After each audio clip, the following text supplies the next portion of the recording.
Hello everyone and welcome back to Mr. English TV channel. I'm Emily.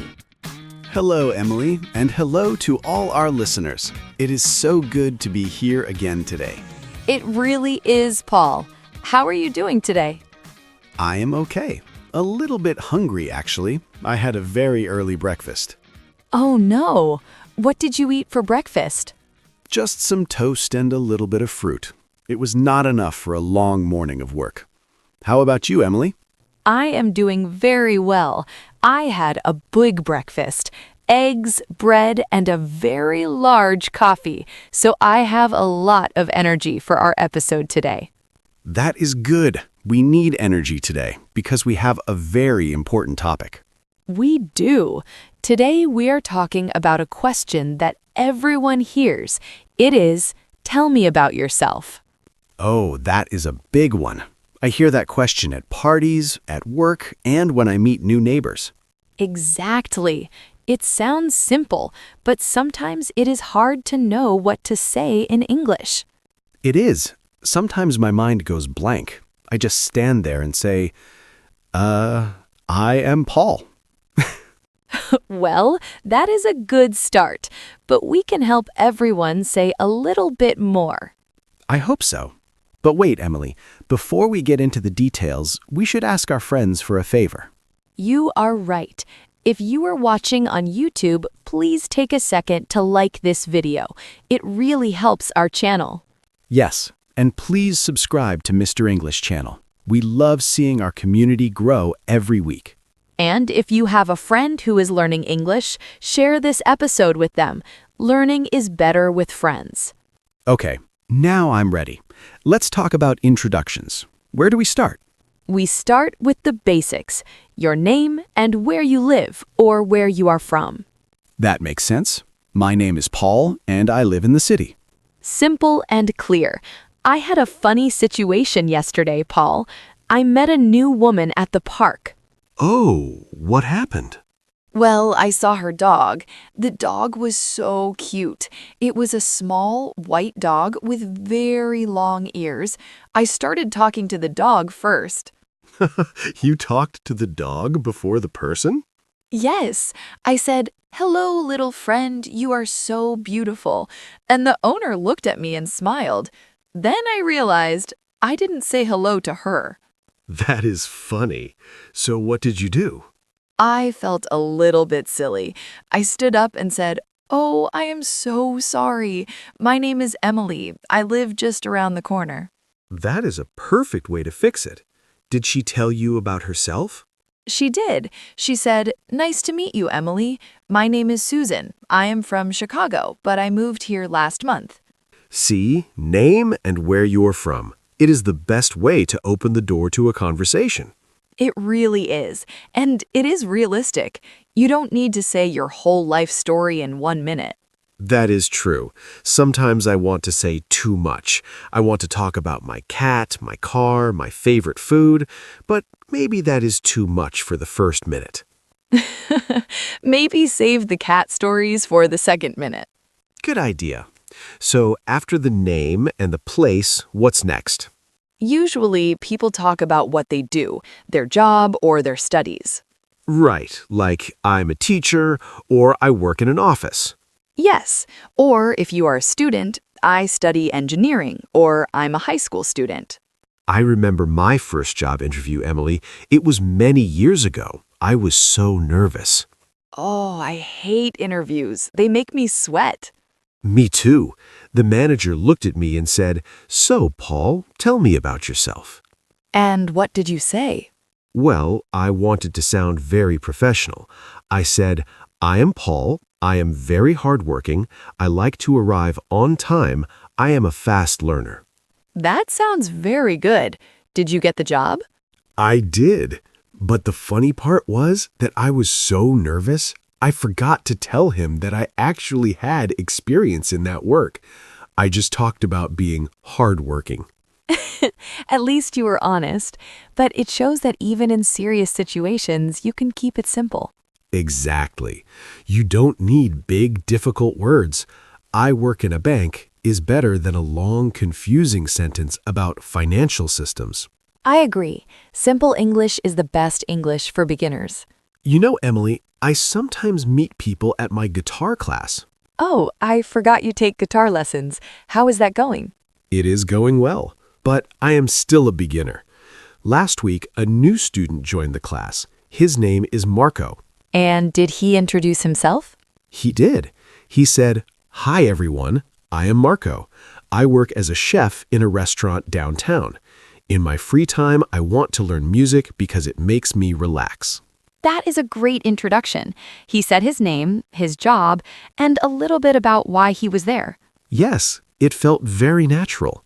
I liked that he mentioned his free time. That is a great point, Paul. Talking about your hobbies is a very friendly way to tell people about yourself. I agree. It makes people want to ask more questions, like, "Oh, you are a chef? What do you like to cook?" Exactly. It creates a real conversation. For example, if I say, "I'm Emily and I love hiking in the mountains," you might ask me where I go. Right. Or I might say, "I love hiking too, but I'm very slow." Being slow is okay. The mountains don't run away. That is true. Hey, Emily, I have a quick idea for our listeners. What is it? If you're still listening right now, we want to hear from you. Comment the word hello in the comments below. Oh, I love that. It's a simple way to say you are here with us. Yes, just type hello and maybe tell us your name. We love reading your names. We really do. It makes this feel like a big family. It does. Okay, so we talked about name, place, work, and hobbies. What if someone asks about your family? That is common too, especially in a relaxed setting. Like at a dinner party. Yes, you can say, "I have a small family," or "I come from a big family." I usually say, I have one brother and one sister. My brother lives in Canada. That is perfect. It gives just enough information. You don't need to give their names or their ages if you don't want to. Right. It's just a way to show who you are. I think people like to know if you have siblings or if you have a dog. Oh, definitely. People love talking about pets. If I say I have a very naughty cat, people always laugh. Why is your cat naughty? She likes to jump on the table when I'm eating. She thinks my dinner is her dinner. That is a very cat thing to do. See? Now I know something more about you. You are a cat person. Exactly. These small details are what make an introduction feel real. You know, Emily, I think some people are afraid of making a mistake when they talk about themselves. I understand that fear, but honestly, most people are just happy to meet you. They are not checking your grammar. That is so true. I met a man at a cafe last week. He was from France. His English was not perfect, but he was so friendly. What did he say? He said, "Hello, I am Pierre. I am here for holiday. I love this city." That is beautiful. It is simple, but I understand everything. Exactly. He didn't say, "I am currently spending my vacation here." He just said, "I am here for holiday." It worked perfectly. I love that. It proves that you don't need to be an expert to have a conversation. I agree. But I did have one oops moment a few months ago. Oh, tell me. I love your oops moments. Well, I was at a wedding. I met a woman and she asked, "So, Paul, tell me about yourself." Okay. I was eating a very large piece of cake at that moment. Oh, no. Yes, my mouth was full of chocolate cake. I tried to speak and I said, "I am Paul. I work." Oh, Paul, that is terrible. It was. I had chocolate on my teeth, too. She just laughed and said, "Maybe you can tell me after you finish your cake." That is a very good lesson. Don't introduce yourself with a mouth full of cake. Yes, that is a very realistic tip for our listeners. Definitely. Wait for a second, swallow your food, and then smile. A smile is the most important part of an introduction. It tells the other person, "I am happy to talk to you." It really does. Even if your English is very basic, a smile makes it go well. I also think it's good to have a routine. You know, a few sentences you always use. Like a script? Not a script you read, but just a few things you are comfortable saying. For me, it is, I'm Paul, I'm from this city, I love music, and I work in media. I can say that in my sleep. That is a great idea. If you practice those 3 or 4 sentences, you won't feel so nervous when someone asks the question. Right. You can even practice in front of a mirror. It sounds silly, but it works. It does. I used to do that before I started this podcast. I would stand in the bathroom and say, "Hello, I'm Emily. Welcome to our show." Did anyone hear you? My cat looked at me like I was crazy, but it helped me feel confident. Cats are very good at making us feel crazy. They are. But seriously, practice makes it feel natural. What about talking about your dreams or your future? Is that part of telling about yourself? Sometimes, especially if you are talking to a new friend. Like, I want to travel to Japan next year. Yes, or I am learning English because I want to get a better job. Oh, that is a very common one for our listeners. It is, and it's a great thing to share. It shows you are a person who likes to grow and learn. I agree. It makes you interesting. People like people who have goals. I remember when I first met you, Paul. Do you remember? Was it at the studio?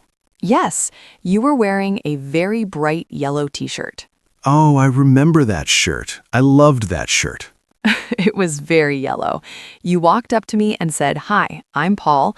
I'm going to be your partner on the podcast. I'm a bit nervous, but I'm ready to work." Wow, I said that? I don't remember being that brave. You were, and I liked it because you were honest. You said you were nervous, but you also said you were ready. That is a good tip, too.